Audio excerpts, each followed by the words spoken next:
now we are going to discuss about why always student lose focus. Students हमेशा focus क्यों loose कर देते हैं पढ़ाई करते समय।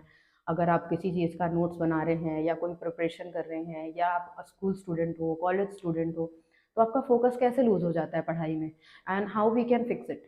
तो आज हम इसके बारे में डिस्कस करने वाले हैं। तो अगर आप पढ़ाई कर रहे हैं और पढ़ाई करते करते आपका फोकस हट जाता है पढ़ाई से, आप नहीं कर कॉन्सेंट्रेट कर पाते हैं, तो उसके बहुत सारे रीजंस हो सकते हैं my dear friends. First of all जो है उसका है कि टू मैनी डिस्ट्रैक्शंस।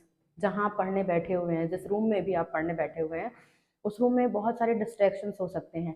जैसे कि आपका फ़ोन बार बार रिंग कर रहा है, फ़ोन बजने के साथ साथ आपका बहुत सारे नोटिफिकेशंस आ रहे हैं, सोशल मीडिया हो सकता है। तो इसलिए आप इसको कैसे ठीक कर सकते हैं कि अगर आप पढ़ाई कर रहे हैं और अगर बहुत ज़्यादा अर्जेंट नहीं है तो आपका फ़ोन आप कहाँ रख सकते हैं, दूसरे रूम में रख सकते हैं। अगर आपका फ़ोन आपके पास रखना ज़रूरी है तो आप नोटिफिकेशंस को साइलेंट करके रख सकते हैं, डू नॉट डिस्टर्ब करके में फ़ोन को एक्टिव करके रख सकते हैं। ये सारी चीज़ों से आप फोकस कर पाएंगे। फिर उसके बाद हम क्या सोच सकते हैं कि अगर आप फोकस नहीं कर पा रहे हो, स्टडी में कॉन्सेंट्रेट नहीं कर पा रहे हो, तो हो सकता है कि आपका सेटिंग एरिया, जो आपका इन्वायरमेंट है, जिस इन्वायरमेंट में आप पढ़ रहे हो, वो एरिया कैसा है। टू मैसी रूम है, अगर आपका रूम जो है वो बहुत ज़्यादा मैसी है और वहाँ पर वो चिल्ड्रन बात कर रही हैं, कजिन्स बात कर रहे हैं, फैमिली मेम्बर्स आ रहे हैं जा रहे हैं, रूम आपका जो है, जो आपका स्टडी टेबल है वो नीट और टाइडी नहीं है, क्लीन नहीं है, तो आप ऐसे पढ़ाई में कॉन्सेंट्रेट नहीं कर पाओगे। आपको जहाँ पढ़ना है वहाँ पर जो एरिया है नीट एंड टाइडी होना चाहिए, क्लीन होना चाहिए, आपकी बुक्स अलग से सेट होनी चाहिए, रखी होनी चाहिए, रिलेटिव्स नहीं होने चाहिए वहाँ बात करने के लिए जिससे आप डिस्ट्रैक्ट हो सकें। उसके बाद अगर आपको समझना है कि और कौन कौन से रीजंस हो सकते हैं जिसकी वजह से आप फोकस नहीं कर पाते हैं, कॉन्सेंट्रेट नहीं कर पाते हैं, तो वो है आपका स्टडी, टू लॉन्ग स्टडी।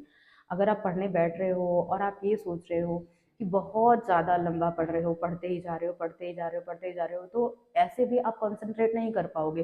कुछ टाइम बाद आपको बोर लगने लगेगा। तो इसलिए आपको 25 और 5 का फॉर्मूला देखना है कि अगर आप 25 मिनट्स पढ़ लिए हो तो 5 मिनट्स का आपको ब्रेक लेना है और उस 5 मिनट ब्रेक में आपको सोशल मीडिया यूज़ नहीं करना है। आप ऐसा नहीं होना चाहिए कि आप 5 मिनट्स के ब्रेक में सोशल मीडिया यूज़ कर रहे हो और उस 25 मिनट्स पढ़ाई के बाद आप 5 आवर्स फ़ोन चला रहे हो। ऐसा नहीं है। आपको आइज़ क्लोज़ कर रही हैं, आपको अपने रिलेटिव से घर में अगर कोई हैं तो बात करना चाहिए, फ्रेंड से बात करना चाहिए। जो आपने पढ़ा है वो आप किसी से भी डिस्कस कर सकते हो। उसके बाद 5 मिनट के ब्रेक के बाद फिर से आपको पढ़ाई स्टार्ट करनी है। इससे भी आप बहुत अच्छा फ़ोकस कर सकते हो। फिर उसके बाद हो सकता है कि आपका स्लीप, अगर आपकी स्लीप नहीं हुई है रात में या दिन में जो भी है, आप बहुत ज़्यादा थके हुए हैं और आपकी स्लीप नहीं हुई है, तो that sleep deprivation also can affect your attention and memory. अगर नींद नहीं हुई है, आपको थकान लग रहा है, तो भी आप अपने पढ़ाई पे फ़ोकस नहीं कर पाएँगे, ठीक है? कॉन्संट्रेशन ने से पढ़ाई नहीं कर पाएँगे। इसलिए भी आप पढ़ाई करते-करते रुक जाएँगे, पढ़ाई छोड़ देंगे।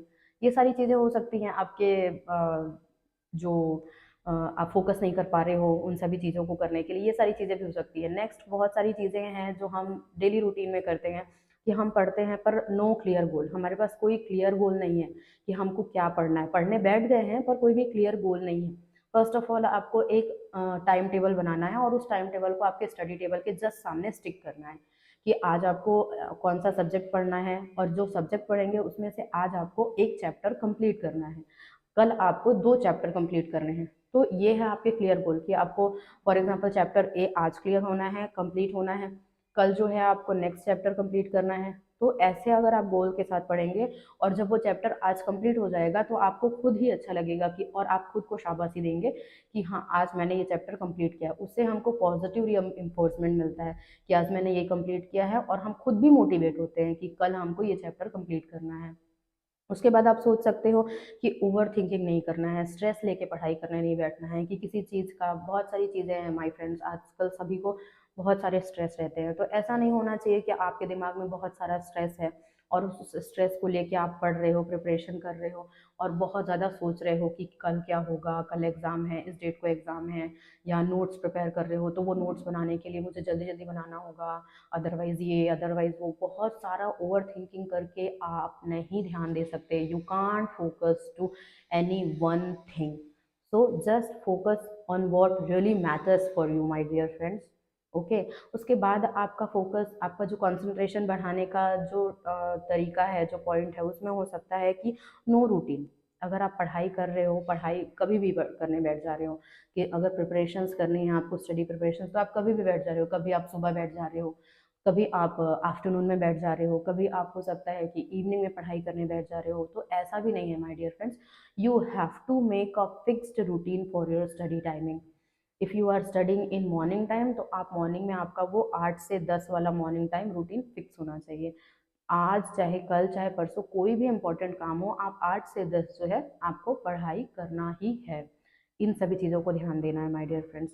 उसके बाद हो सकता है कि पुअर हेल्थ कंडीशन, तबीयत ठीक नहीं है, थकान थकान लग रहा है, तो भी आप पढ़ाई में फोकस नहीं कर पाएंगे। तो अपना ख्याल रखें, हाइड्रेट रहें, पानी पीजिए, फ्रूट्स खाइए, हेल्दी खाना खाइए, so that you can focus और concentrate on your study timing और स्टडी लेवल।